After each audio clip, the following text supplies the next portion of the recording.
Galates chapitre 6. Galates chapitre 6. Nous lisons Galates chapitre 6 à partir du verset 7 à 10. Galates chapitre 6, verset 7 à 10. Je lis par la grâce de Dieu, c'est écrit, ne vous y trompez pas, on ne se moque pas de Dieu, ce qu'un homme aura semé, il le moissonnera. Ceux qui sèment pour la chair moissonnera plutôt la chair, la corruption, mais c'est lui qui sème pour l'esprit, moissonnera l'esprit, la vie éternelle.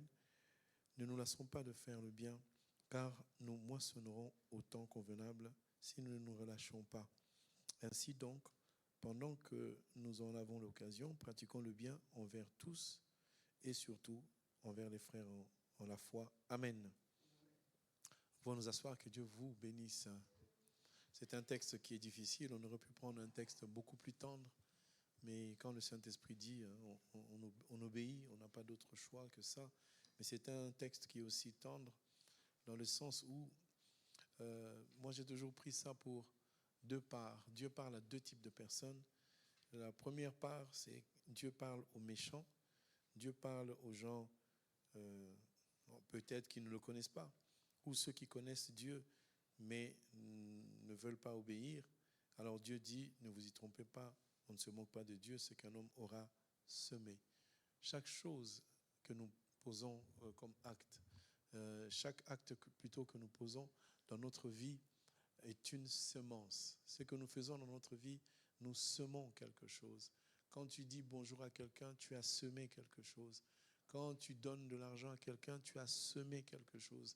Donc Dieu est en train de nous montrer que nos actes sont des semences. Tout le monde sait que la semence, c'est l'argent que nous semons. Nous donnons à Dieu et nous récoltons la récompense de notre Seigneur.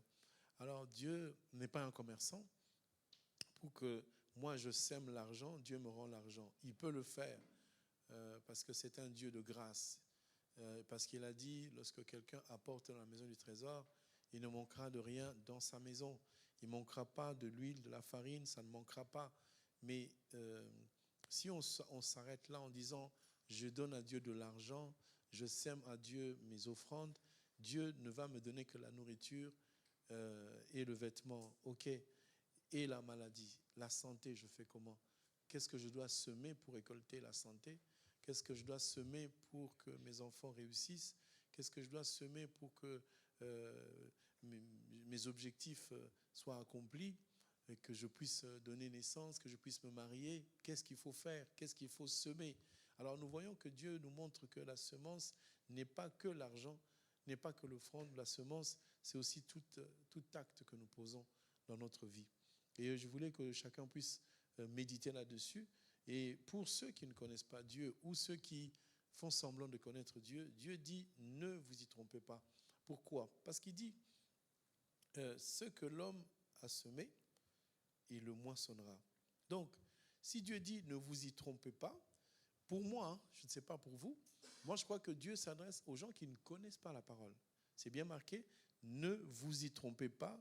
On ne se moque pas de Dieu. Ce qu'un homme aura semé, il le moissonnera. C'est comme si Dieu dit à ces personnes-là, vous croyez que en faisant le mal, vous allez toujours vous en tirer à bon compte, alors que Dieu, on ne peut pas le tromper. Quelqu'un qui peut avoir la possibilité d'aider son prochain, mais il prend cet argent, il le vole, il le soutire. Oh, c'est pas grave, c'est même de toute façon, il n'en avait pas besoin. Et on le fait en coulisses. On t'a dit, tiens, prends cet argent de 2000 €, donne à un frère un tel, comme tu vas en France, tiens, donne frère un tel. Toi, tu arrives, tu manges cet argent, tu dis, de toute façon, ni lui ni l'autre, personne ne sait. Tu as mangé, tu te dis, ouais, c'est bon, personne ne pourra m'inquiéter. Tu peux vivre sans que personne ne sache. Tu peux vivre. Il y a des personnes qui commettent des forfaits.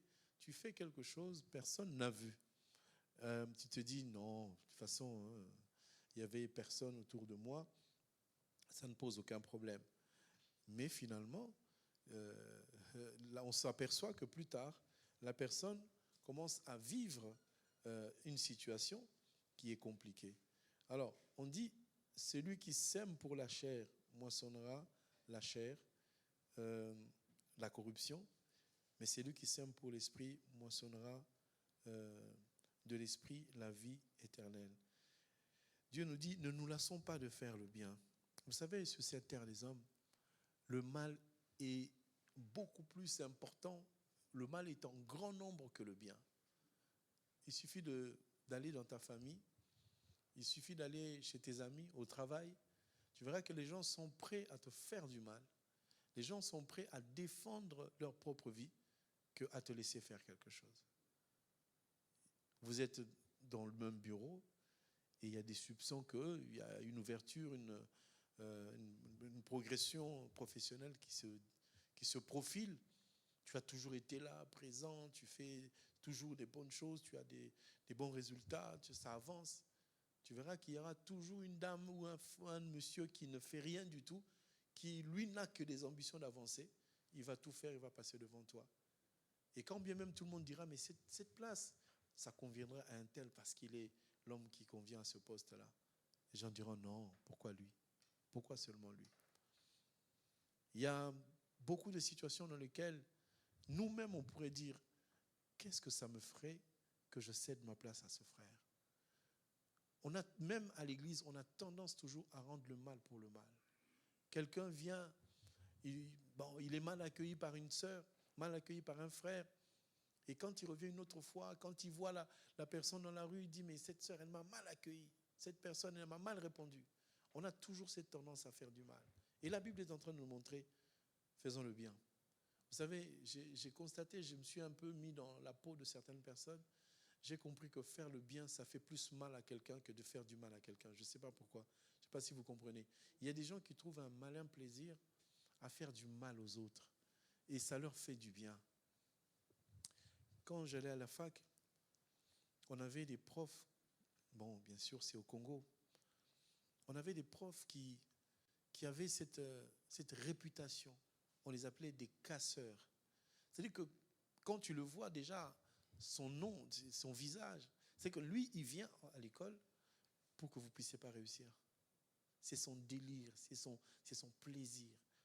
On était 400 étudiants en première année et il nous disait, vous êtes 400, ben, il n'y a pas 5 personnes qui vont avoir la moyenne. C'est un plaisir. C'est-à-dire que quand à la fin de l'année, il y a 3 personnes qui passent, il dit, oh là là, il y a trop de monde qui passe de classe. Alors que le but d'un prof, c'est quoi?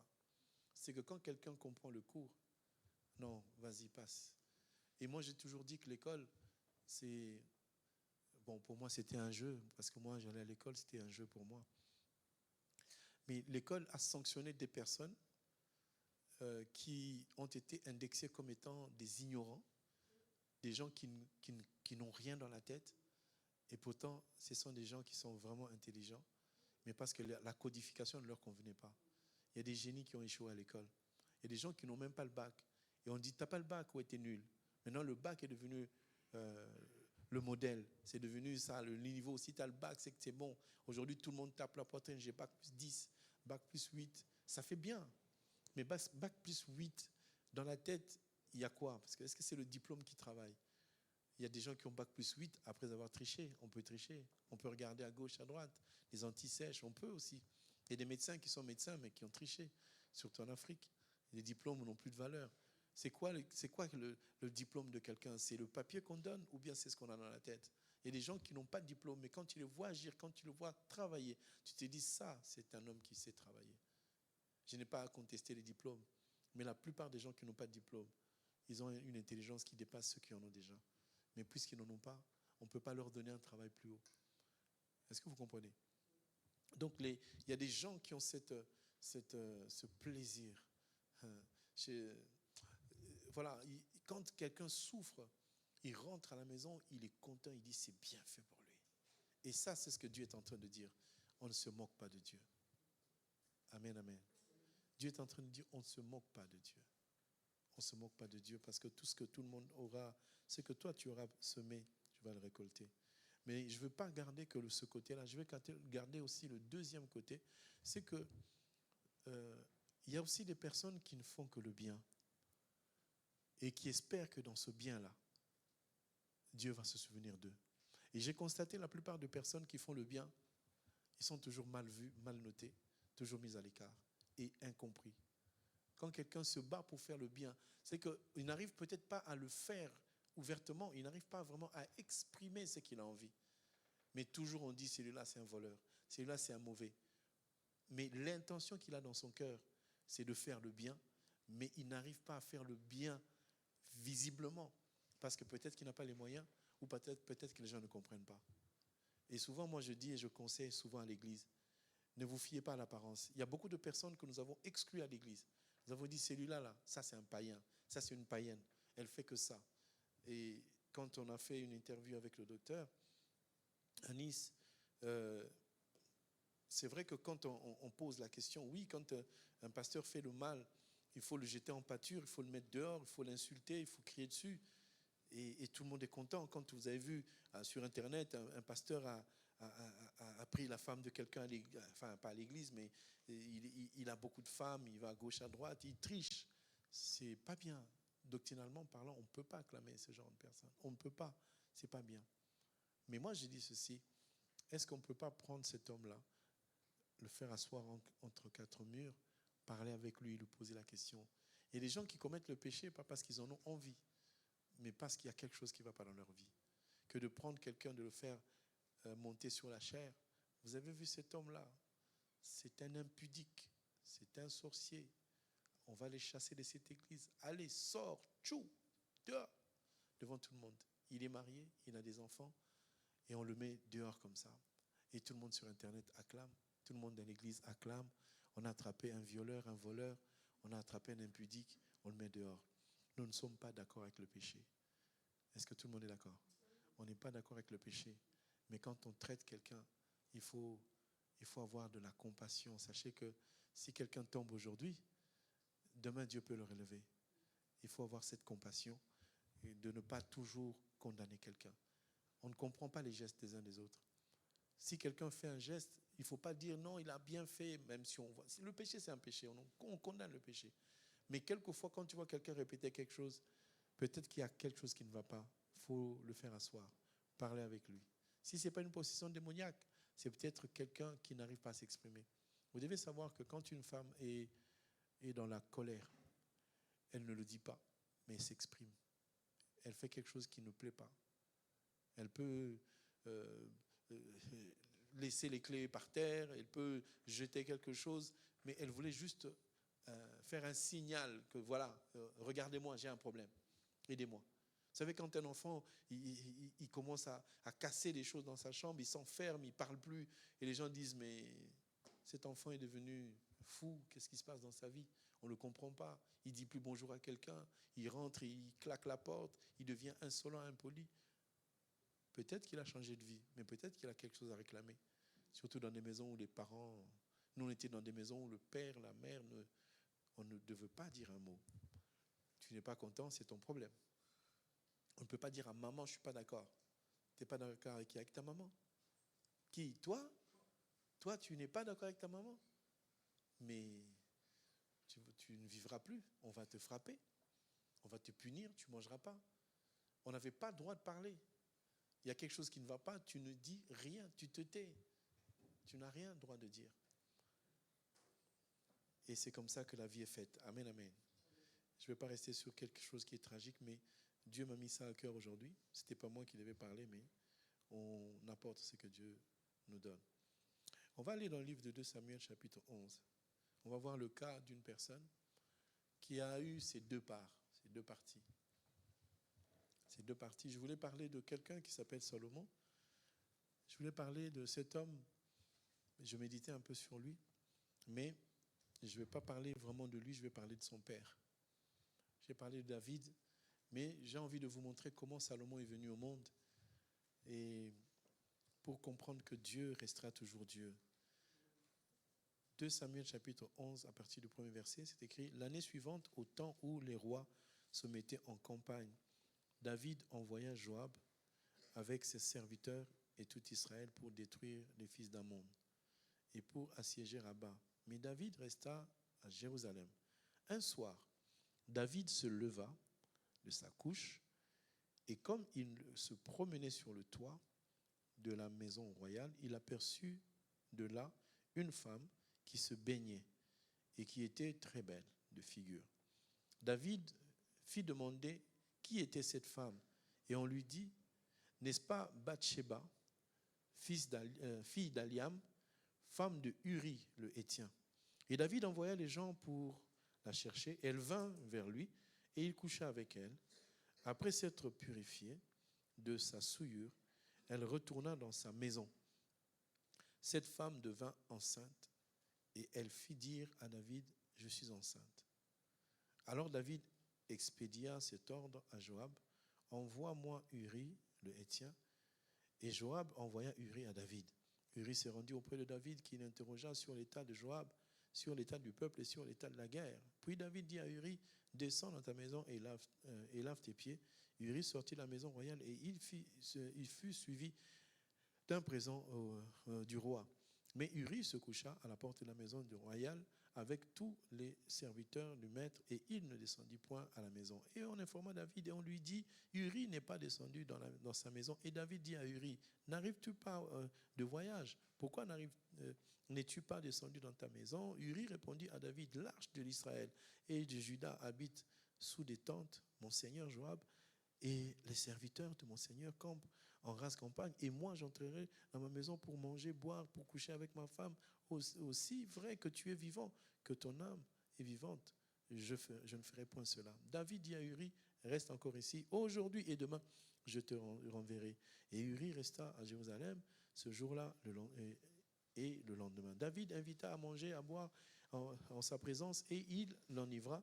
Et le soir, Uri sortit pour se mettre sur sa couche avec ses serviteurs, les serviteurs de son maître, mais il ne descendit point dans sa maison. Le lendemain matin, David écrivit une lettre à Joab et l'envoya par la main d'Uri. Il n'écrivit pas cette lettre. Il écrivit dans cette lettre, placez Uri au plus fort du combat et retirez-vous de lui afin qu'il soit frappé et qu'il meure. Joab, en assiégeant la ville, plaça Uri à l'endroit qu'il savait défendu par la maison. Les hommes de la ville sortirent et battirent Joab. Plusieurs tombèrent parmi le peuple, parmi les serviteurs de David, et Uri, le Héthien, fut aussi tué. Amen. Alors, je me permets de lire, parce que si je vous raconte l'histoire, vous ne lirez jamais. C'est un plaisir de vous le lire. Ça va? Je vous ai lu, ça va? Ça vous a plu? Maintenant, je vais vous raconter l'histoire. Alors, je vous donne juste une pensée. Vous voyez, on a reçu le docteur Adélard. Hein? Le docteur Adélard, quand il prêche, c'est supposé que vous avez lu et que vous connaissez l'histoire. Tout le monde a dit, oui, on a compris, c'était super. J'ai dit mon œil. Mais il y a des gens qui ne connaissent pas l'histoire. Donc, je l'ai lu pour vous. Comme ça, vous connaîtrez l'histoire et je vous la raconte après l'avoir lue. Parce qu'il faut qu'on arrive à ce niveau où quand quelqu'un est en train de prêcher, on n'a plus besoin de lire. Il va monter, il dit, vous connaissez l'histoire de Uri, vous connaissez l'histoire de Bathsheba, tout le monde doit la connaître. Comme tu n'as jamais lu, dis-moi merci, je viens te la lire. Ah, je vous en prie. Alors, quelqu'un comme David, si tu regardes son histoire, tu vas te rendre compte que David était 8e d'une famille. Il avait des grands frères. Ses grands frères, aussi baraqués, aussi forts qu'ils étaient, ils n'avaient pas le temps d'aller faire des travaux ménagers, s'occuper des sales besognes, comme on dit, aller s'occuper des brebis. On a laissé ça aux petits. Tiens, prends ça, va dans la brousse, on ne veut pas te voir. Quand on regarde la scène où Samuel est venu pour oindre le roi, on se rend compte que dans cette maison-là, il y avait quelqu'un qui n'était pas considéré. C'est quelqu'un qu'on a mis de côté et qu'on ne présentait que les gens les plus intelligents, les plus beaux, les plus costauds. Je dis ça parce que j'ai connu ce genre de choses. Et quand tu regardes l'attitude de David, tu te rends compte que c'est un enfant qui était d'accord avec la position que tout le monde lui donnait. C'est-à-dire, comme tout le monde l'a rejeté, il a dit Amen, il a accepté. Il ne s'est pas battu pour ça. Il n'a pas contesté pour dire, oui, mais pourquoi vous m'envoyez dans la brousse? Pourquoi moi je suis dans la brousse et vous, vous êtes à la maison en train de manger alors que moi je suis le plus petit? David était content quand il était dans la brousse. David était content quand il était en train de paître le troupeau. C'est comme si on te punit, on te dit, toi tu vas nettoyer les toilettes, mais tu arrives aux toilettes, tu trouves que c'est tellement bien de nettoyer les toilettes parce que tu trouves que tu commences à nous dire, il y a différentes odeurs de désodorisants qui, lorsque tu les mets dans les toilettes, ça fait tel effet. C'est-à-dire que tu prends quelque chose qui est mauvais, tu en fais quelque chose qui devient comme de l'art. Tu commences à nous raconter l'art de nettoyer les toilettes. Essayez d'imaginer. Parce que quand Samuel est venu, le papa était content, on est venu oindre un roi. Ah, je voulais que mon fils aîné soit le roi, parce qu'il est tellement beau, tellement fort. Ah non, pas lui. Ben, il y a Eliab, il y a Aminadab, il y a Shama. T'en veux pas, mais c'est des bonnes personnes, ils sont bien élevés, oui. Mais Dieu a dit que ce n'est pas eux. J'aimerais dire à chacun de nous, c'est que Dieu sait quelle est notre position, qui nous sommes. Mais surtout ceux qui sont dans l'humilité. La plupart des gens sont toujours dans, pas l'orgueil, mais je veux être vu. Et surtout dans le milieu des pasteurs, je rencontre souvent des gens, souvent tu rencontres des pasteurs, ils ne savent pas qui tu es. Ils se retournent on te regarde, on te dit, mais c'est qui lui? C'est-à-dire que moi, je n'ai pas la tête d'un pasteur. Il y a des gens qui me regardent, ils disent, mais c'est là, c'est qui, le grand là? On m'a toujours surnommé le grand là, c'est qui lui? J'ai dit non, je suis le frère. Le frère Freddy, c'est moi. Quand j'étais dans la pastorale, on se réunissait tous les pasteurs de Paris. J'étais là, à la CAF. Quand les gens se présentaient, je disais, je suis le frère Freddy. Je dis, mais toi, tu es frère, qu'est-ce que tu fais parmi nous? Ah, je croyais que vous étiez mes frères, mais si vous êtes des cousins, dites-moi. C'est qu'on te regarde, on te néglige. On dit, celui-là, ça ne peut pas être un pasteur. Aucune. Parce que quand on sortait de la réunion, chacun entrait dans sa voiture. Il y a des portières, quand tu fermes, tu sais que cette voiture-là, elle est top. Ça ne ferme pas comme la nôtre. Il faut... Et quand ils entrent, ils appuient sur un bouton, ça vient. On ne bouscule pas. À l'époque, j'avais la voiture, il faisait chaud.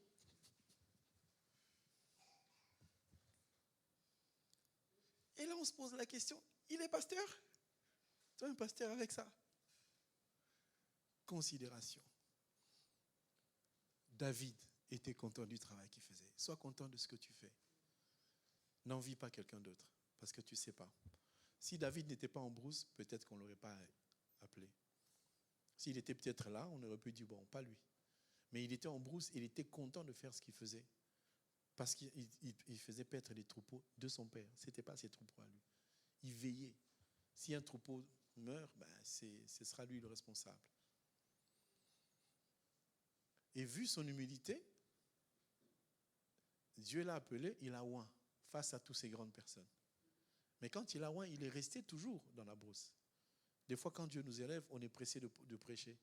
Alors que quand on est reconnu par le Seigneur, on doit attendre le temps de se lever pour prêcher. Amen. Et cet homme, dans sa fidélité, Dieu a fini par l'élever, a fini par le faire connaître, a fini par lui donner une dimension plus élevée que ce que ses frères pouvaient avoir. Donc le bien qu'il faisait a produit qu'il devienne roi face à Saoul. Mais David ne s'est pas arrêté là. Parce que David, la Bible nous montre que c'est l'homme selon le cœur de Dieu. Donc Dieu l'aimait parce qu'on est venu le choisir. Ce n'est pas parce que tu es le bien-aimé de Jésus que tu dois faire n'importe quoi. Et la Bible nous dit que ce jour-là, c'était le jour où les rois devaient partir en guerre. Mais lui, il n'est pas parti. Il était sous les toits. Il est en train de regarder en bas. Il a vu une femme nue qui se lavait. Il a appelé quelqu'un. Hey, va voir cette femme-là. C'est qui? Elle est belle, trop belle pour moi. On dit non, mais c'est la femme de Uri. Qui est Uri? Uri, c'est un officier de l'armée de David. C'était un militaire, un soldat. On peut dire un major. Et Joab, c'est le responsable de l'armée, le chef de l'armée de David. Donc il y avait un combat quelque part. Les fils d'Amon les avaient attaqués, ils avaient un plan, ils allaient pour combattre, pour repousser l'ennemi. Et le combat était là, mais David n'est pas parti. Nous avons expliqué que quand c'est le temps du combat, il faudrait que nous puissions, nous, aller au combat, même si nous sommes des rois. David a péché parce qu'il n'est pas allé au combat. C'est quoi le combat dans ce cadre-là? Dans ce cadre-là, le combat, c'est la prière. Quand il y a un moment de jeûne et prière, quand il y a un moment où l'Église proclame, programme quelque chose, c'est en ce moment-là qu'il faut que tout le monde entre en prière. Mais il y a quand même des gens qui sont dans la distraction, qui disent « Oui, mais on a jeûné le mois passé, qu'est-ce qu'on va jeûner encore ?» Je sais que dans la Bible, ce n'est pas marqué « jeûner sans cesse ». Dieu nous demande de prier sans cesse. Mais le jeûne aussi est une partie de la prière. Parce qu'il est écrit qu'il y a des démons qui ne sortent que par le jeûne et la prière. Donc, si on doit prier sans cesse, et que parmi les démons, il y a des démons qui ne sortent que par le jeûne, je peux, moi, conclure sans vous influencer, qu'on peut aussi jeûner sans cesse. Ne dites pas Amen si vous n'êtes pas convaincu. C'est que si quelqu'un comprend le niveau du jeûne, il va se rendre à l'évidence que jeûner en français signifie de ne pas manger, mais jeûner dans la Bible, c'est se priver. Amen. Ça fait la différence. Donc, en français, jeûner, je ne mange pas. Mais dans la Bible, jeûner, c'est que je suis en train de me priver. Je peux me priver d'un plaisir, comme WhatsApp. Je peux me priver d'un bonheur comme Instagram. Donc le fait de dire que cette semaine-là, je n'y touche même pas, c'est aussi un jeûne. C'est-à-dire, je me prive de quelque chose qui m'influence. Parce qu'il y a des gens qui n'aiment pas manger. Quelqu'un qui n'a pas le goût de la nourriture, il mange à peine. Et s'il fait 2 jours sans manger, pour lui, ça ne le dérange pas. Cette personne ne jeûne pas. C'est sa vie. Donc une personne qui n'a pas de problème de manger et qui ne mange pas du tout, ne peut pas dire que je suis en jeûne. Pour jeûner, il faut que tu prennes la chose qui te conduit toujours au péché. En te privant de cette chose-là, là tu es en train de jeûner. Ça vous fait du sens? Donc, David, au lieu d'aller au combat, au lieu d'entrer en prière, au lieu de rester dans la présence de Dieu, il n'est pas allé avec les autres, il est resté dans la distraction. Et dans la distraction, tu vas certainement voir ce qui est mal. Il ne faut pas jouer avec le feu. Vous savez, à force de regarder les vidéos, à force de regarder les choses, on commence à sentir que ça, là, quand je suis en train de regarder, je vois déjà la face, la tournure dans laquelle ça va finir par quelqu'un qui va se déshabiller. J'arrête. Je ne vais pas dans ce sens-là. Ça, là, ça va finir par « Bonjour, comment tu vas ?» J'arrête. J'ai reçu un texto qu'un monsieur me souhaitait bon anniversaire. J'ai dit « Monsieur, je ne vous connais pas, ce n'est pas mon anniversaire. Top. » Il m'a dit « Ah, désolé, je me suis trompé de numéro. J'ai rendu, je vous en prie, ce n'est pas grave. Comme on dit chez nous, you are welcome. »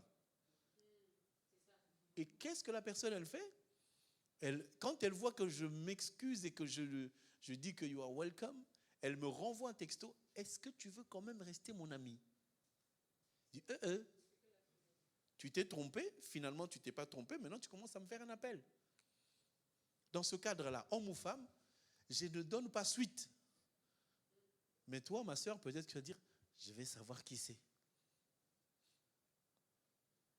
La femme, on a dit la femme, elle sait, quand quelqu'un te dit bonjour, tu sais que ce bonjour-là ne ressemble pas à un autre. Parce que si je te dis bonjour, et ça c'est le pasteur qui me dit bonjour. Mais si un frère te dit bonjour, tu vois déjà son bonjour, tu sais que ça conduit à quelque chose. C'est ça que la femme doit dire, arrête, arrête, arrête, ton bonjour là, j'aime pas. Amen, amen. Il y a des choses qui nous conduisent au péché, mais nous faisons semblant comme si ce n'était pas ça. Il faut veiller. Il y a quelque chose, tu sais que ça va te conduire au péché. Ne touche pas. Non, je suis prudent. On n'est jamais prudent. Face au péché, il faut fuir. Face au péché, il faut s'éloigner. Face à l'impudicité, il faut fuir. C'est marqué fouiller l'impudicité. On n'a pas dit éviter l'impudicité. Maintenant, David, comme roi, il a vu cette femme Bathsheba qui se lavait. il a admiré son corps, il a dit, faites-la moi venir. Je peux rentrer un peu dans la révélation pour montrer que les textes qu'on nous donne, ce sont des textes qui sont écrits à la base par des personnes inspirées par la parole. Amen. Ce que j'aime dans la Bible, c'est que les textes ne sont pas des textes littéraires. Les gens qui les écrivaient, ils écrivaient avec la volonté qu'ils avaient, avec l'inspiration qu'ils avaient. Mais on a dit à Daniel, scelle ces choses parce qu'au temps de la fin, la connaissance augmentera et les gens révéleront le pourquoi de ce qui est écrit. Et quand on regarde l'image, selon la prophétie, on peut dire que David a bien fait. Et pourtant, il a pris la femme de quelqu'un. Selon la doctrine, c'est mauvais. Amen. Mais selon la révélation, c'est une bonne chose. Pourquoi? Parce que David, quand il est sur le toit, c'est l'image de Dieu qui est au ciel. Souvenez-vous, le toit, on a dit, c'est un lieu élevé. Le toit est le symbole du ciel. Le paralytique qui a été porté par 4 hommes, ils l'ont porté, ils l'ont mis sur un toit. Ils ont trouvé le toit de quelqu'un. Le propriétaire de la maison pouvait dire, « Hey, touchez pas à mon toit. Oh, vous faites quoi là ?» Comment ils sont arrivés à percer le toit et ils savaient que Jésus était de quel côté parce que la maison était grande, il y avait beaucoup de monde. Et on a fait descendre la personne juste devant Jésus, pas derrière. Donc la parole de Dieu, c'est un symbolisme. C'est une parabole qui explique beaucoup de choses. Donc le toit, c'est l'image du ciel. Pour que cette personne soit guérie, il fallait qu'on monte au ciel. Ça signifie qu'il fallait monter spirituellement parce que la maladie, les problèmes que nous avons sur la terre ne viennent pas de la terre. Ils viennent du ciel. Quel ciel? Nous n'avons pas lutté contre la chair et le sang, mais contre les autorités, les dominations, les principautés et les esprits méchants dans les lieux. Ce n'est pas sur la terre. Hein. Les esprits méchants sont où? Oh, attendez, vous allez me mentir là. Oh, projetez-moi Galates. C'est pas Galates, c'est Éphésiens 6, 12. Ouais, c'est ça. Vous me faites des doutes là. Car nous n'avons pas lutté contre la chair et le sang, mais contre les dominations, contre les autorités, contre les princes de ce monde des ténèbres, contre les esprits méchants dans les lieux célestes. Tout ça, ils sont au ciel. Parce qu'on dit que Dieu est au 3e ciel, mais le 2e ciel est occupé par tous les esprits que vous voyez. Donc le Satan est aussi spirituel. C'est pour ça que nous faisons toujours la différence entre les dons spirituels et les dons du Saint-Esprit. Même si c'est marqué don spirituel, quand on est dans la Bible, on parle de don spirituel, ça veut dire don du Saint-Esprit. Mais quand on est en dehors de la Bible, toutes ces personnes qui ont des dons, ce sont des dons spirituels, ce ne sont pas des dons matériels. La femme qui lit les lignes de la main, elle a aussi un don, c'est un don spirituel. Mais nous ne le comptons pas comme un don du Saint-Esprit, voilà pourquoi nous n'appelons pas ça don spirituel. C'est inné. Donc, le fait que David se retrouve sur le toit signifie que David, c'est Dieu. Dieu plonge les regards sur la terre. Cette femme qui se lave, qui est nue, la nudité, c'est l'image du péché. Amen. Et quand elle se lave, on a dit l'eau, c'est aussi l'image du monde. Donc Dieu était au ciel, il a vu une femme dans le péché, mais qui était encore dans le monde. Comme elle était dans le monde, elle ne pouvait pas avoir la grossesse, parce qu'elle était femme d'Uri, mais elle n'avait pas d'enfant. Uri, c'était son mari, légalement épousé. Parce que si on dit c'est son mari, ça veut dire que c'était quelqu'un qui a donné la dot.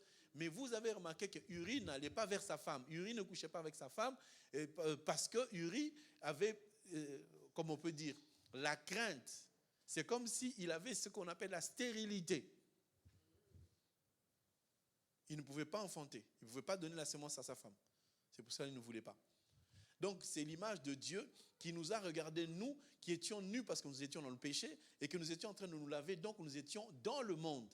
Et maintenant, parce que nous étions dans le monde, on ne pouvait pas tomber enceinte. On ne pouvait pas être béni. C'est ainsi que Dieu est descendu en forme de Christ pour nous donner cette semence afin que nous puissions être sauvés. Alors, nous savons que la naissance d'un enfant, c'est l'enlèvement. Apocalypse chapitre 12. Voilà, c'est l'image de l'enlèvement. Mais si tu n'as pas la grossesse, tu ne peux pas être enlevé parce que quelqu'un qui est stérile ne peut pas aller au ciel. Ça va? Au niveau prophétique, on comprend que cette femme avait besoin de la semence et David l'a prise ainsi pour la sauver. Mais au niveau doctrinal, David a péché. Maintenant, David qui se rend compte que cette femme est belle, il est allé vers elle. Nous disons ceci. David, quand il va vers Beersheba, il devient Jacob. Il est donc allé au 14e jour pour rencontrer cette femme. Amen. Où est-ce que j'ai trouvé le 14e jour? Donc, David est allé au 14e jour. Voilà pourquoi la femme est tombée enceinte. Quand on a pris l'agneau, Exode chapitre 12, qu'est-ce qu'on a dit? Vous allez prendre un agneau en chevreau. Vous allez le prendre à quel jour? 10e jour. Vous allez l'observer pendant 4 jours. Ça nous fait combien? 10 plus 4, ça fait 14. Et donc, Jacob a fait combien pour avoir la femme? 14 ans pour avoir la femme. C'est ça qu'on appelle la délivrance. Pour que Beersheba soit délivrée, il fallait qu'on attende le 14e jour. Amen. Mais il y a aussi une subtilité, ce qui fait que lorsque David s'est approché de Beersheba, Beersheba était dans son 14e jour. Parce que pour les filles qui ont le cycle de 30 jours, votre premier jour de fécondité, c'est le 14e jour. Notez-le. Amen. Les filles, vous devez savoir, si vous avez un cycle de 30 jours, votre premier jour de fécondité, c'est le 14e jour. C'est biblique, mais c'est aussi intellectuel. Parce que le jour où il a connu cette femme, c'est le jour où elle est tombée enceinte. Ça veut dire que c'était son premier jour. C'était le 14e. À la fois pour symboliser la délivrance de Jacob, à la fois pour symboliser la délivrance d'Israël, à la fois pour symboliser la délivrance des enfants de Dieu par la parole de Dieu.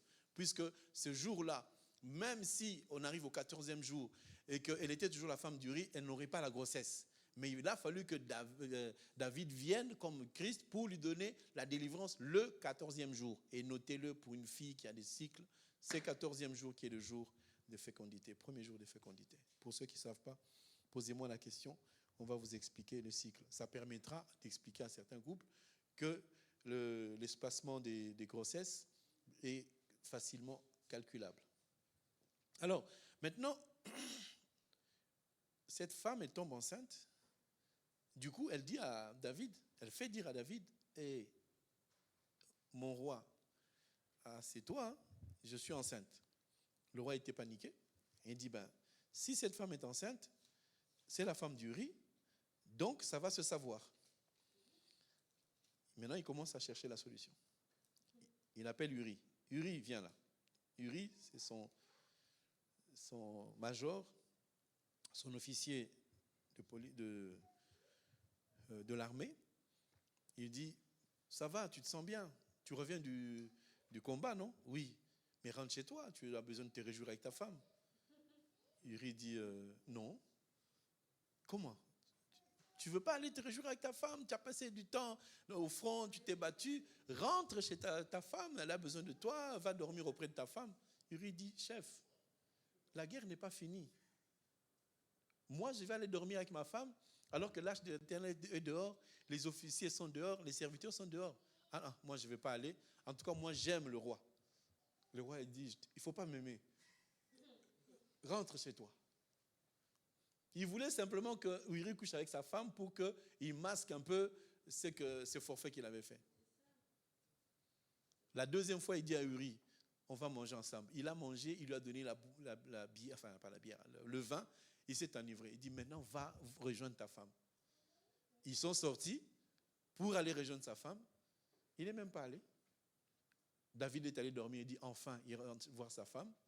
Le gars, il a dormi sur la porte. Le matin, David ouvre la porte, il trouve quelqu'un. Il dit, Uri, tu fais quoi là? Ah, mais roi, je ne suis pas rentré chez moi parce que, en tout cas, moi, j'ai le souci de l'armée. Je reste là. Ah! Le roi s'est dit, mais ce gars-là, tu as une belle femme à la maison, rentre! Non. Roi, moi, c'est pour la patrie, je vais mourir. Dans son cœur, il dit, mais je ne te demande pas de mourir pour la patrie, va mourir pour ta femme. Rentre. Mais non. Il commence à se dire, mais ça va se savoir. La seule solution, c'est d'éliminer Uri. Il dit à Uri, écoute, je vais te donner une lettre, tu vas donner à Joab. Joab, c'est le chef de l'armée de David qui était au front. Lui, il était encore à domicile parce qu'on fait des relais. David prend la lettre. Il dit, Joab, quand tu reçois cette lettre, prends celui qui te donne la lettre, mets-le au front, là où ça chauffe, là où on tue les gens. Mets-le là. Quand vous l'avez mis là, vous vous retirez. Comme ça, il va mourir au front. On prend la lettre, on donne à Uri. Uri prend la lettre. Fidélité, fidélité. Dans la lettre, c'est un arrêt de mort pour lui. Mais lui, il n'ouvre pas la lettre. Il est tellement fidèle qu'il a gardé la lettre. Il est allé donner à Joab. Amen, amen. Quand la famille veut te tuer, ils peuvent même te donner l'objet de ta mort. Tu ramènes dans la famille et on te tue. Ça arrive. Ça arrive. Quelqu'un au village, on prépare à manger, on met le poison dedans, on l'appelle, viens, prends cette nourriture, va donner à ton coco. Il est au village. Tu arrives là-bas, le coco, il comprend le code. Assis-toi, mets la nourriture. Il dit, commence à manger. J'arrive, je vais au champ. Il revient, mange, tu es mon invité. Je te laisse, selon la coutume, tu dois manger. Moi, je mangerai le reste.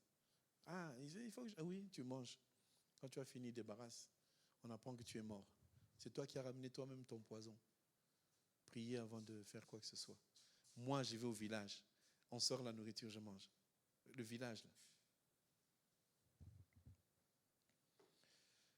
Quand Uri est mort, on est allé annoncer qu'il est mort. Alors, celui qui devait annoncer, il s'est dit, si je dis au roi, il va se fâcher, mais vraiment, Uri est mort, on l'a mis. Il arrive, il dit au roi, Uri est mort. Qu'est-ce que David a fait? Yes. Il était content. Il y a beaucoup de choses à dire sur Uri parce que je pense que le docteur avait ouvert un peu cette porte-là. Je voulais qu'on en parle, que vous puissiez aussi comprendre pourquoi elle avait dit ça, mais ce n'est pas grave. Sinon, je vais traîner sur mes propos. David voulait masquer le mal qu'il avait fait. Notre texte de base, c'était dans Galates chapitre 6, verset 7. Ne vous y trompez pas, ce que l'homme a fait, il va le récolter. C'était un homme que Dieu aimait, mais Dieu n'aime pas le péché. Voilà que cet homme, David, il a vu que Uri est mort. Maintenant, officiellement, il a repris sa femme. Il a repris cette femme-là, Bathsheba. Sauf que l'enfant, quand il est né, Dieu s'est fâché et l'enfant est tombé malade. L'enfant commence à souffrir. Amen, amen. Avant la mort de l'enfant, Dieu a envoyé le prophète Nathan. Il dit, va voir David. Il arrive, il lui dit, prophète Nathan, il dit à David, j'ai une histoire à te raconter. Il y avait un homme qui avait beaucoup de brebis, presque 1000, beaucoup de brebis et des bœufs gras. Il avait son voisin, lui, qui n'avait qu'une seule brebis, une toute petite. Il mangeait avec elle, il dormait avec elle. C'était devenu comme sa propre fille, mais une seule brebis. Mais c'est lui qui en avait plusieurs, a reçu un invité un jour. Quand l'invité est venu, il a dit, tiens, mon invité, je vais lui offrir une brebis, on va tuer une brebis pour lui. Il a dit, allez prendre la brebis du voisin. On a envoyé, on a pris la brebis, il a tué, il a donné à son invité. David s'est fâché, il a dit, c'est qui cet homme? Il mérite la mort. Si je l'attrape, celui-là, il va mourir. Il faut qu'il rembourse à cet homme-là. Le prophète Nathan lui dit, mais chef, c'est toi. Comment ça, moi? Il dit, mais tu es roi. Tu as toutes les filles vierges, célibataires. Tu peux en prendre comme tu veux parce que Dieu t'a donné le droit. Mais tu as laissé les femmes, tu as allé prendre la femme de Uri et tu as tué Uri pour récupérer sa femme. Ce que tu as fait n'est pas bien devant Dieu.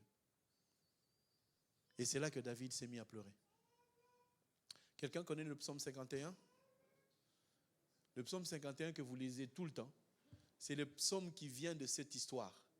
Parce que quand David a reconnu le mal, quand Nathan lui a dit ce qu'il a fait mal, David a commencé à pleurer. Il a dit, Éternel, Éternel, pardonne-moi dans ta justice.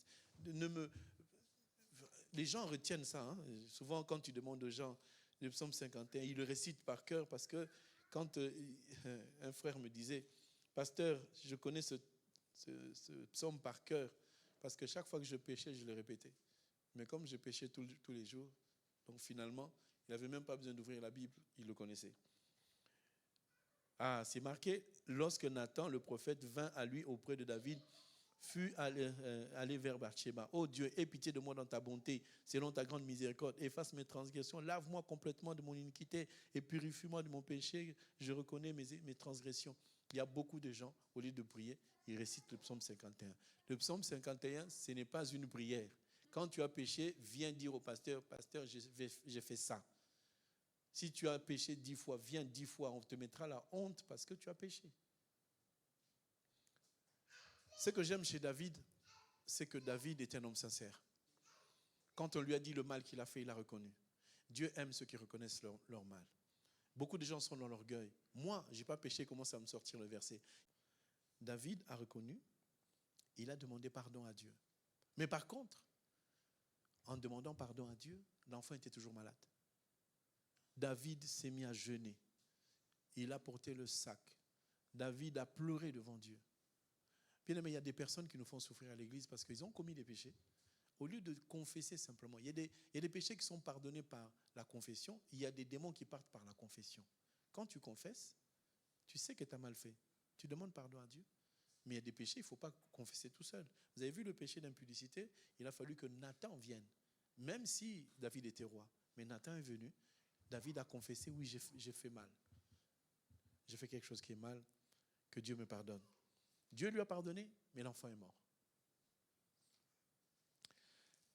Notre propos, c'était pour nous amener vraiment à prendre conscience que ce que Dieu nous demande, c'est d'être humble et d'accepter que nous sommes soumis à lui. Alors, ce que je voulais vous montrer aussi, c'est quoi? C'est que David a fait le mal, n'est-ce pas? Tout le monde a reconnu que c'est le mal. Ce que j'aime, c'est que derrière ces choses, Dieu, il a fait comme il a fait avec Adam. Adam a péché, tout le monde se souvient. Adam avait péché, hein? Et on l'a exclu. On l'a chassé. Parce que souvent, les gens nous disent, oui, mais dans votre assemblée, dans votre église, dans votre religion, dans la Bible, comment un Dieu peut-il mourir? Comment on peut expliquer la mort de Dieu à la croix? Comprenez que Jésus, quand il est venu sur terre, il a dit, pour entrer dans le monde, je me suis revêtu d'un corps. Ça va? Je parle d'Adam, mais je vais vous essayer de faire comprendre quelque chose. Pour comprendre la mort de Jésus, parce que Jean chapitre 12 nous dit que Christ est éternel. Christ ne peut pas mourir. Hein? C'est écrit que Christ ne pouvait pas mourir parce que Christ, c'est Dieu. Mais Dieu, pour entrer dans le monde, il s'est revêtu d'un corps. En se revêtant de ce corps, il savait que ce corps devait normalement aller dans la terre. Parce qu'il a dit à Adam, tu es poussière, tu retourneras à la poussière. Mais Adam n'avait pas que le corps. Adam avait le corps qui doit retourner à la poussière, mais il avait aussi le souffle de Dieu en lui. Et c'est ce souffle-là que Dieu garde. Donc ce souffle-là, ce roua, c'est ce qu'on appelle Christ dans le corps de Jésus. Donc pour qu'on comprenne la mort de Dieu, on voit que ce qui est chair, qui doit retourner à la terre, a été crucifié pour être mis dans le tombeau parce que c'était fait de chair. Donc, celle qui a porté Jésus, c'est Marie. Marie pouvait mourir, n'est-ce pas? Donc, ce qui fait que le corps qui est sorti de son ventre pouvait aussi mourir parce que c'était un vêtement que l'Esprit a porté. Mais ce qui était en Jésus, ce qui était dans le corps ne pouvait pas mourir. Parce que souvenez-vous, Jésus à la croix, qu'est-ce qu'il a dit? Père, je remets de mon esprit entre tes mains. Donc, ce qui est esprit, Christ est allé au ciel. Ce qui est de la chair, corps, est resté sur terre. Mais il a fallu quand même qu'il ressuscite. Cette résurrection, c'était pour lui donner un corps glorieux qui n'est plus celui qui est mortel. Parce que nous, quand nous allons partir en enlèvement, nous allons porter un corps glorieux. Ce corps-là, c'est un corps immatériel mais visible. C'est ce corps-là que nous allons avoir, que lorsque nous serons dans le millénium, nous allons passer pas par la porte mais par le mur. Comme ça, on va voir les sorciers face à face. Parce qu'aujourd'hui, les gens me disent, oui, fermez la porte, on met de l'eau, on met du sel, parce que les sorciers passent par la porte. C'est faux. Les sorciers passent par le coin des murs. Les sorciers aussi, il y en a qui traversent le mur. Ça dépend du niveau de la magie. Mais nous, quand nous allons revêtir le corps glorieux, ça ne sera pas un corps magique, ça sera un corps qu'on peut toucher, mais on peut aussi traverser. Donc c'est ce corps glorieux que nous, on va garder, parce que nous, on n'aura plus besoin de se marier quand on reviendra du ciel. Dans le millénium, nous, on va plus se marier, mais on va gérer. C'est en ce moment-là que nous aurons un président français, président de la République française, chrétien, qui gère le monde. Mais tous ceux qui n'iront pas à l'enlèvement, ils vont recouvrir un corps mortel, de sorte que quand ils vont revenir à la vie, ils peuvent encore avoir des enfants. Mais nous, on n'aura plus la possibilité d'en avoir. Est-ce que tout le monde comprend? Et je suis revenu dans le jardin pour vous dire que Adam était fait de la terre, mais aussi de l'esprit. Ça va? Donc il a fallu qu'on puisse crucifier l'esprit, plutôt la chair, pour que l'esprit s'en aille. Et quand on est monté avec Isaac pour le sacrifier, Isaac est l'image de celui qui ne mourra pas. Parce qu'Abraham a dit, je monte avec ce jeune homme, nous allons revenir. L'esprit ne peut pas mourir. Ainsi, lorsqu'ils sont arrivés pour sacrifier, c'est vrai qu'on a vu qu'on a ligoté l'esprit, entre guillemets. À la croix, ils étaient ensemble, non? On a bien vu qu'on a attrapé le Dieu créateur. On l'a attrapé, non? On l'a ligoté, on a mis une couronne d'épines ou pas? Donc, c'est en ce moment-là qu'on dit qu'on a attrapé Isaac. On a mis sur l'autel. Mais à un moment, on a entendu Jésus dire, « Père, Père, pourquoi m'as-tu abandonné ?» C'est en ce moment-là que Abraham s'est retourné pour voir qu'il y a un... C'était quoi qui était dans le buisson? Un bélier, merci. Le bélier, c'est le père de l'agneau. Jésus est mort comme un bélier ou comme un agneau? Il est mort comme un agneau. Alors maintenant, on va me poser la question, mais pourquoi Jésus est mort comme un agneau? Au lieu qu'on trouve arrêté derrière Abraham, pourquoi on a trouvé un bélier et pas un agneau? Vous êtes d'accord ou pas? Réfléchissons. Ça va, vous êtes là? Donc, je répète, Isaac, c'est l'image de Christ qui ne meurt jamais parce que son père a déclaré que cet enfant, nous allons adorer et nous reviendrons. C'est-à-dire que lui, il ne peut pas mourir. Arrivé au lieu, on a quand même ligoté Isaac, comme on a ligoté l'esprit. C'est là, en ce moment, où on a ligoté Jésus-Christ, parce qu'en lui se trouvait Dieu. On est d'accord? Mais maintenant, quand on a amené Christ à la croix, Jésus à la croix, il a dit, « Père, Père, pourquoi m'as-tu abandonné ?» Donc, ça veut dire que l'esprit est sorti, mais la chair est restée. C'est en ce moment-là qu'Abraham se retourne, il voit un bélier, donc il délie maintenant Isaac, qui est l'esprit qui rentre au Père.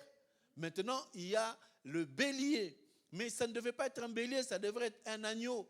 Mais pour dire que c'était un agneau, on comprend que quand le bélier est coincé, on a attrapé ses cornes, parce que ses cornes étaient attachées où? Au buisson, il ne pouvait pas bouger. Si on arrête les cornes, ça veut dire que quand le bélier est coincé dans un buisson par les cornes, ça veut dire qu'il n'a pas de cornes. C'est quand l'absence de cornes fait qu'il n'est plus bélier, il devient l'agneau. Parce que le père, quand il perd sa force, il devient fils. Vous avez compris? Dieu au ciel, il est père, non? Il a la puissance, l'autorité. Mais quand il est venu sur terre, on a coincé, on a arrêté ses cornes. Donc on a enlevé sa colère qui est au ciel. Donc il est devenu fils. Jésus, on pouvait l'attraper. Mais est-ce qu'on peut attraper Dieu? Voilà pourquoi on a trouvé le bélier là-haut qui était retenu par les cornes. Les cornes, c'est la force. Les cornes, c'est la puissance. C'est la capacité de détruire. Mais comme il était arrêté, ça veut dire qu'il avait perdu sa nature de père. Donc ce bélier-là est devenu fils. Ça va? Parce qu'on dira, oui, mais Jésus a été crucifié comme un agneau, pourquoi on prend un bélier? On a pris un bélier pour montrer que le Père est dans le Fils est dans le Père. Quand le Père perd ses cornes, ça veut dire qu'il n'est plus Père, il devient Fils. Parce que le Fils, on pouvait l'attraper, mais pas le Père. Amen, amen. Donc, la pensée est que, au final, lorsqu'on a libéré cette femme, plutôt l'enfant quand il est mort, David, sachant qu'il avait commis un péché, maintenant il a demandé pardon. Quand il a demandé pardon, le péché est effacé. Mais comme il avait déjà pris Bathsheba comme sa femme, donc il l'a gardée comme femme. Amen. Oh non, cette femme-là, ce n'est pas ma femme parce qu'on a juste eu un enfant. Ce n'est pas la volonté de Dieu. C'est ta volonté, la volonté de Dieu, c'est ta femme. C'est ainsi que David a récupéré Bathsheba. Il est encore allé vers elle. Et il a donné naissance à un enfant qui s'appelle... Il s'appelle comment? Salomon. Il a donné naissance à Salomon. Pourquoi je prends cette partie? Je prends cette partie pour dire que Dieu, même si Dieu nous punit quelque part, mais Dieu ne nous laissera pas punis éternellement. Dieu peut corriger quelqu'un. L'enfant est mort. Mais il a donné un deuxième fils qui est devenu son remplaçant. Parce que quand vous avez vu David agir, c'était le premier grand roi d'Israël, n'est-ce pas? Mais quand on a vu Salomon, aujourd'hui on parle de David, on parle de Salomon. Mais on ne sait pas d'où vient Salomon. Salomon vient de la femme du péché. C'est-à-dire que c'était une femme qu'on a prise de force, enfin, pas de force. C'était la femme de Uri. On a tué son mari pour qu'il devienne la femme de David. Maintenant, Dieu, dans sa préscience, fait que c'est lui qui va remplacer David sur le trône. C'est cet enfant qui naît de cette femme-là. Dieu, attends, cette femme, elle a déshonoré. Non, David a fait un péché. Dieu prend maintenant pour montrer que moi, je suis Dieu. Je lui pardonne. Elle a un enfant, c'est son fils qui deviendra roi. Vous avez l'idée de combien d'enfants David pouvait avoir? J'ai compté, je me suis fatigué. En tout cas, elle en avait beaucoup. Et regardez, Dieu, dans toutes ces mauvaises choses qui peuvent arriver dans notre vie, il permet que Salomon vienne. Et Salomon a vraiment valablement remplacé David. David avait le plan de construire le temple. David avait le plan de construire le palais, faire beaucoup de choses. Mais David a fait que le plan et Salomon a accompli le plan. Et quand on regarde ce que Salomon a fait des choses extraordinaires. Mais dans la vie de David, parce qu'il avait tué Uri, son fils Absalom a tué Amnon. Et Amnon a abusé de sa sœur Tamar. Pourquoi? Le père était volage, impudique, les enfants sont devenus impudiques. Le père était meurtrier, les enfants sont devenus meurtriers. Alors c'est pour ça qu'on donne toujours conseil aux bien-aimés. Tels que nous sommes, faisons le bien. Continuons à faire le bien. Souffrons à faire le bien. Celui qui fait le bien ne sera jamais aimé par quelqu'un. Vous imaginez une sœur qui donnait tout le temps, il donne aux gens, il aide les gens, elle fait beaucoup de choses. Mais c'est cette même sœur-là qui vous aidait que tout le monde se met à critiquer. Elle, laisse tomber. Parce que le diable va tout faire, que toi qui aides les autres, toi qui donnes aux autres, pour que les gens puissent parler du mal, pour que tu dises, je ne donne plus à personne. Et tu perds ta couronne. Dieu se souvient toujours du bien qu'on fait tout le temps. Même le peu que tu fais que les gens n'ont pas vu. Tu vois, les gens, moi j'ai vu une chose, parce que je n'étais pas habitué à ça, la liste de deuil, liste de cotisation. Il y a des gens qui mettent leur nom en grand pour qu'on voie qu'il a donné 30 €, pendant que les autres en donnent 200. Tu vois vraiment, Joe Ballard, il a écrit vraiment son nom en gros. Tu regardes la somme qu'il a donnée, 20 €. Il faut qu'on montre la liste. Montrer la liste, tout le monde doit voir. Même si on montre la liste. Quand on vient donner, moi je donne ma dîme, je donne ma dîme. Tous les mois je donne. Ok. Il ne faut pas le dire. Il y a quelqu'un là-haut qui voit. Tu as de l'argent, tu as le moyen d'aider les gens. Ne le fais pas en public. Appelle quelqu'un à côté. Ma soeur, viens. Tiens, dis-moi bonjour un peu. Voilà. Achète à manger pour les enfants. Achète des bonbons pour eux. Tu regardes comme ça 200 € de bonbons. Faisons toujours le bien. Bien aimé, le bien, un jour, ça va payer. Si Dieu nous dit que continue à faire le bien, parce que Dieu sait que chaque bien que tu fais, ce n'est pas qu'il va te remettre de l'argent. Ça peut te sauver, ça peut sauver ton enfant. Un jour, peut-être, quelqu'un va voir ton enfant, il a l'intention de la violer, il a l'intention de lui faire du mal, il a l'intention de lui voler de l'argent, mais parce que tu es fidèle, Dieu peut pousser quelqu'un à faire tomber cette personne, et ta fille, elle passe calmement, on ne l'attrape pas. J'aimerais que ce soir, tu réalises une chose. Quand tu vis tout le temps, quelle est la pensée qui vient en premier quand il y a quelque chose dans ta vie? On t'a fait une injustice. Quelle est la pensée qui vient la première? Tout le monde a cette pensée. On m'a fait du mal. Attends, il va voir. Je vais me venger. Mais nous devons savoir que Dieu, il voit dans notre cœur. Il sait ce que nous pensons. Mon exhortation ce soir, c'est de dire que si nous faisons du bien, nous devons continuer à le faire. Parce que Dieu voit le bien qu'on fait. Les hommes que vous voyez ne reconnaissent jamais le bien. Tu peux donner 1 million d'euros à une femme. Un jour, elle te dira, qu'est-ce que tu as fait dans ma vie? Tu peux donner de l'argent, tu aides la personne. T'imagines, on paye le billet de quelqu'un qui vient en Afrique. Il était là-bas en train de souffrir, il n'avait rien. Même pas une chemise à porter. La personne, tu payes le billet, elle arrive sur place, tu la prends en charge, tu donnes, elle reprend vie, elle commence à manger, les joues commencent à gonfler, le corps d'Afrique disparaît, maintenant le corps d'Europe prend place. Tu l'as tellement aidé, tu lui as trouvé du travail, tu es allé même à un endroit, tu as donné tes papiers à toi, on l'a pris, on l'a embauché, il travaille, il se marie, il a des enfants, il progresse, et c'est la même personne qui va dire aux autres, c'est un mauvais type, un très mauvais type. Et là, tu te dis, je ne ferai plus jamais rien pour quelqu'un de ma famille. Est-ce que quelqu'un se retrouve? Dieu dit, faisons toujours le bien.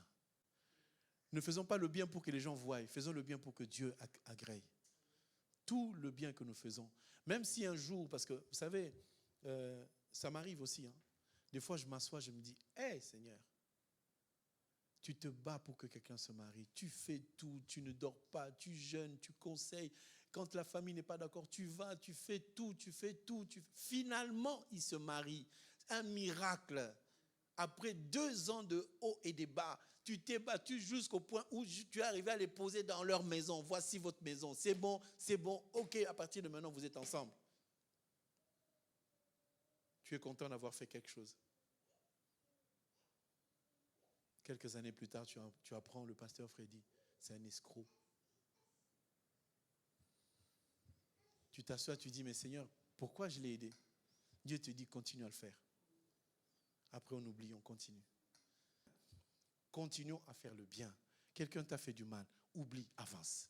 Quelqu'un t'a dit du mal, oublie, avance. Avançons. Ne nous arrêtons pas. Souvent, ce sont des distractions. Quelqu'un qui veut te distraire. Oui, on a dit ci. Non. Arrêtez les distractions, continuez à avancer. Si vous voulez faire quelque chose de bien, il y aura toujours quelqu'un qui va se mettre en travers. Quand Zachée voulait voir Jésus, il y a le public, il y a tout. Il était petit, de petite taille. Il y a toujours des obstacles. Bartimée a vu Jésus, fils de David. Les gens disent, tais-toi, toi tu es un aveugle, tais-toi. Il y aura toujours quelqu'un qui va se mettre en travers. Mais persévère. Continue à faire le bien. Dieu te récompensera. Est-ce qu'on peut acclamer le Seigneur?